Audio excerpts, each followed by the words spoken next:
Mucho gusto, profe. Mi nombre es Sebastián Lesmes del curso de Economía del NRC 858. Bueno, primero que todo, vamos a hacer el artículo de opinión que está en la unidad 6. Bueno, en este video voy a exponer las tres preguntas y pues retroalimentación de lo que es puesto en el trabajo escrito. Entonces, la primera pregunta que nos dice es: ¿cuál ha sido la evolución de la demanda agregada? Bueno, primero que todo, ¿qué es la demanda agregada? La demanda agregada es la suma de todos los gastos y bienes es la suma del gasto de todos los bienes y servicios que generan las empresas y el estado consumidor, que son las personas. Más que todo se suma lo que ellos o se promueve, más que todo, qué valor es el que están dispuestos a pagar por un bien o servicio que ellos quieran adquirir, ¿sí? Entonces, eh, entonces, pues, más que todo, bueno, pues este punto lo voy a explicar más explícito en la gráfica. Voy a seguir con el otro. ¿Qué variables generan un mayor impacto sobre la consolidación del PIB? Bueno, primero que el PIB, ¿qué es? Es Producto Interno Bruto, ¿sí? Es el indicador de bienes y servicios finales producidos por un país o región, ¿sí? Dado que esto se mide más que todo o se promueve para que la economía de un país pueda, pues, como que se vea el crecimiento de la economía, ¿sí? Se suma, se compara con los años anteriores y se promueva qué fue el crecimiento, si fue mucho, si fue poco, o si fue poco, mirar qué fue lo que afectó, y si fue mucho, qué fue lo que favoreció para seguir haciéndolo, ¿sí?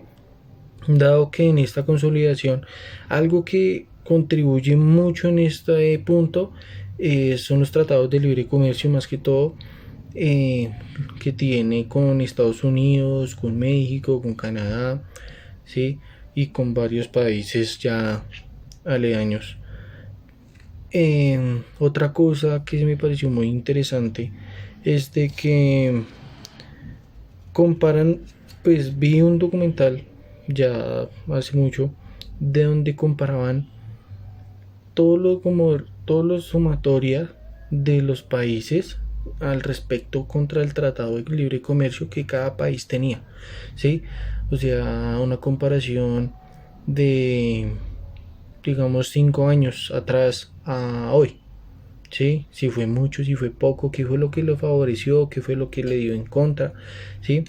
Y el tercer punto es qué factores inciden en el nivel de ingreso de la economía. Pues en este punto incide todo lo que dije anteriormente, ¿sí? El Tratado de Libre Comercio, la demanda agregada, el PIB, que es el Producto Interno Bruto, ¿sí? Eso más que todo incide. ¿Por qué? Porque sin esos factores yo creo que la economía sería un factor muy muy pobre, por decirlo así, pues con lo que yo pienso, ¿sí? Porque gracias a eso el Tratado de Libre Comercio, a las mediciones y las sumas de los bienes y servicios que se venden, que se adquieren en diferentes empresas locales, ¿sí? Etcétera. Gracias a eso la economía en Colombia ha mejorado, ¿sí? Ya que varios países del extranjero vienen y compran, invierten. ¿Para qué? Para que Colombia sea reconocida un poco más reconocida de lo que es ahora en los diferentes países, ¿sí? Colombia es un país reconocido por su café, por su agricultura, por su naturaleza, ¿sí? Mucha gente, conozco empresas donde el jefe era un colombiano, pero al ver tanta demanda, esa persona prefirió vendérsela a una persona extranjera y quedarse con una parte como socio a quedarse él comandando la empresa, ¿sí? Ahora en este instante, ese ejemplo lo pongo porque conozco una empresa de construcción que, que al comienzo era bien, normal, sus proyectos, todo, pero al determinado tiempo, por la tanta demanda de proyectos, conoció a una persona extranjera que le dio la propuesta. Todo venga, pues yo le propongo, le compro su empresa, pero pues quiero que usted me la administre, pero yo soy el dueño, ¿sí? O sea, como socio, más que todo, pero pues esa persona extranjera tenía más del 50% comprado, ¿sí? Entonces esa persona pues dio la mano de obra, dio el dinero y ahora hoy en día es una empresa reconocida a nivel nacional que tiene muchos proyectos, ¿sí? Entonces ya voy a seguir con la explicación de las gráficas para dar un poco de explicación a lo que dije anteriormente.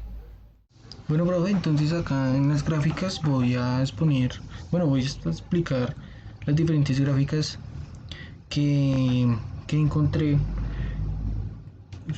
basado al Tratado de Libre Comercio que hay entre Colombia con Estados Unidos con Canadá y México. ¿Sí? Pero pues en estas gráficas voy a explicar más que todo Estados Unidos, Canadá y México. Entonces, pues acá en esta comparación pues damos el valor del Producto Interno Bruto en cifras de billones de dólares, o sea, pues a través del tiempo desde 1993 hasta 2016, ¿sí? Entonces, pues acá nos podemos dar cuenta que obviamente Estados Unidos desde un comienzo está superior a Canadá y a México, gracias a todo porque Estados Unidos ha tenido una mayor frecuencia en sus negocios, ¿sí? Tiene más exportaciones e importa, así es más reconocida más que todo a nivel mundial. En cambio, pues acá, como es Canadá y México, pues ellos también tienen un gran crecimiento, pero pues no es mucho, ¿sí? Ya de que de 1993 hasta 2016 pues ha tenido un cambio pues elevado, pero no tanto como Estados Unidos, ¿sí? Ese es el cambio. Ahora pues vamos a ver los salarios promedio por año en dólares del país del Tratado de Libre Comercio en América Latina en precios del 2016, ¿sí? Entonces acá podemos mirar que México ha mostrado menos crecimiento en materia salarial, ¿sí? Entonces acá en este promedio, obviamente Estados Unidos va liderando desde mucho más, ¿sí?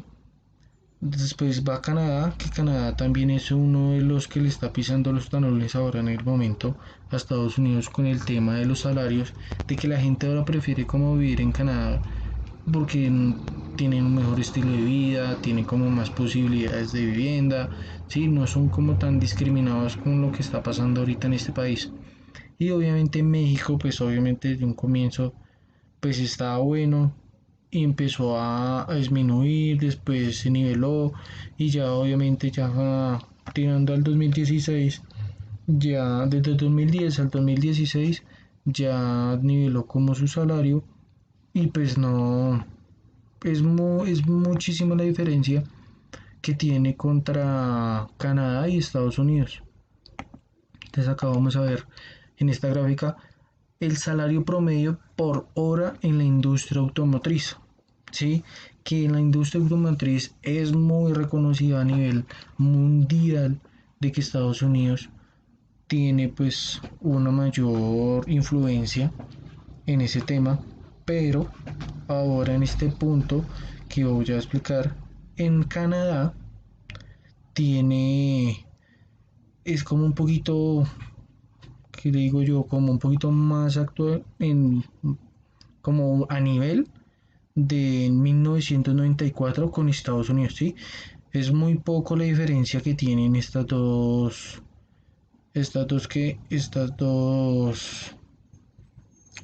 diferencias. En cambio, en autopartes, pues sí, sí siguen como igual.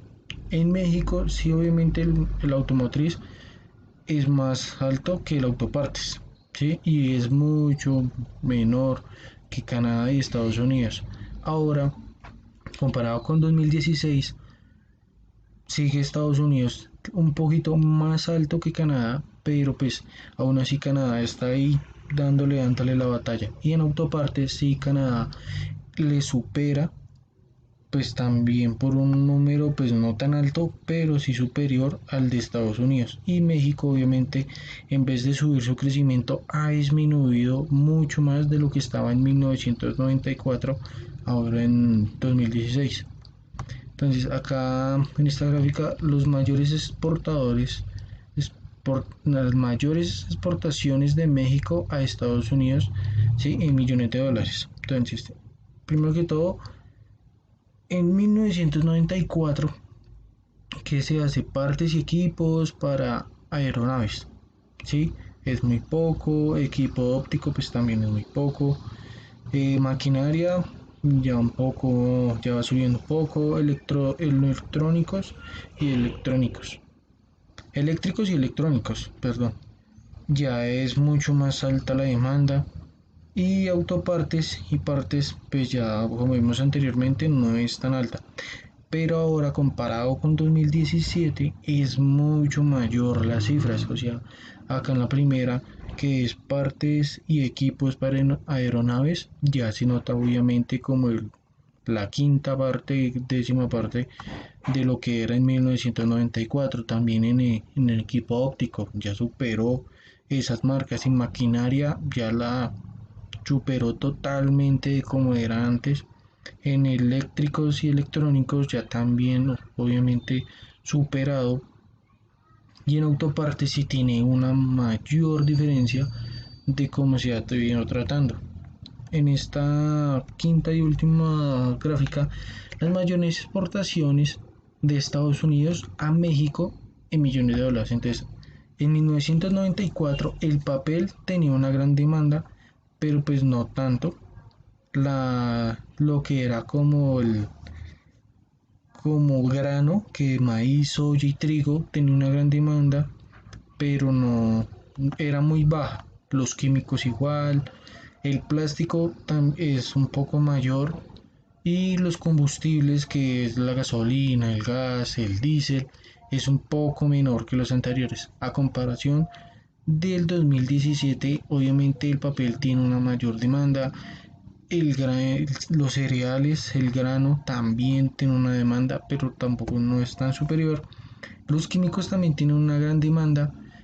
El plástico tiene una gran demanda, pero ahora con todo lo que está pasando ahora mismo de la contaminación y eso, han tenido que ir disminuyendo la fabricación y la exportación de plástico, y el combustible ha tenido un incremento totalmente desfavorecido.